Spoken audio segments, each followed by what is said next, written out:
So now, you want to get into the IITs. How do you do that? You have to crack the JEE. And how do you do that?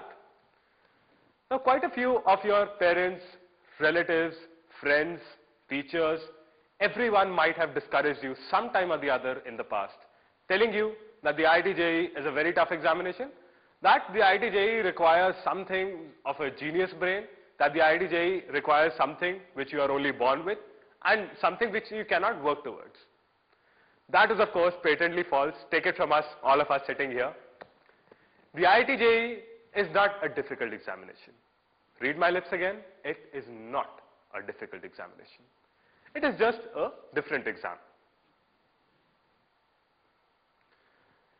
Now, some might quote again, I quote your parents, friends, teachers, and the like, who say that only geniuses make it through IIT. Go on to that famous definition of genius that you have from the great genius himself, Einstein.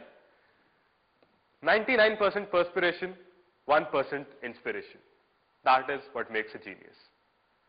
Your famous world-class tennis player, the world's best-known tennis genius, Roger Federer, was once asked, is it your genius or is it your hard work which has made you reach the top?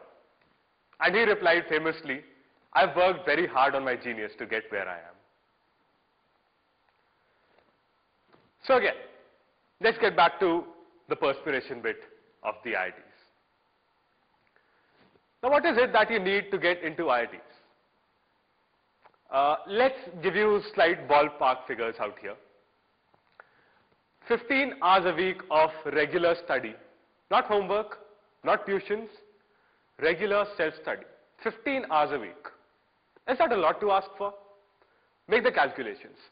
So let's say you take Sunday off. You have 6 days in the week. 15 hours, something like 2.5 hours every day.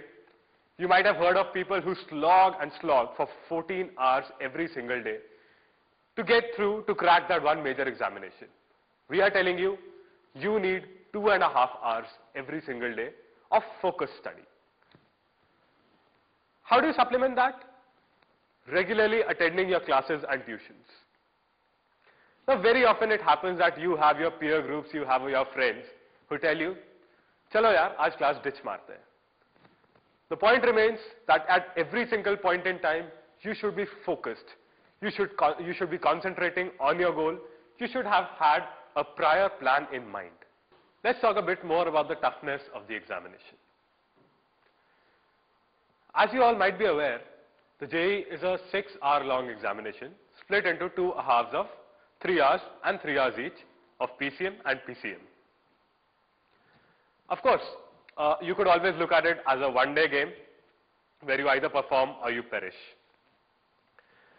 Now, what makes things complicated here is that you have prepared for something like, say, 1 year or 2 years or even 3 or 4 years in some cases, and you get just 6 hours to show your input.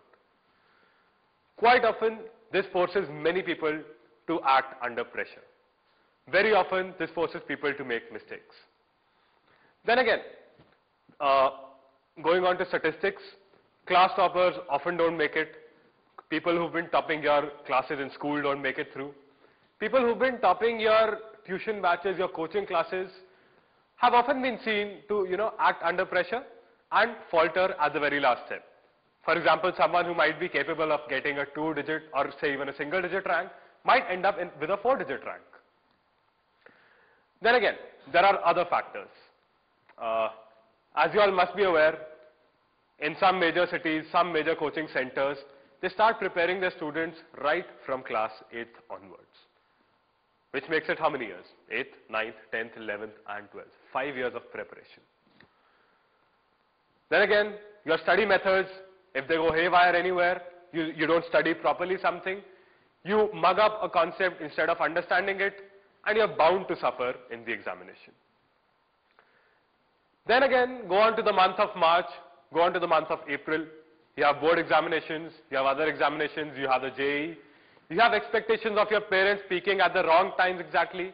You have the pressure your parents put you under, you have pressure of your peers, you have the pressure of your relatives. You have discouragement from all these people who tell you at the last step that no, you can't make it, aim lower, get into a nice engineering college, get into our local engineering college, and you'll be through. What do you do then? Let me give you a better view of all these.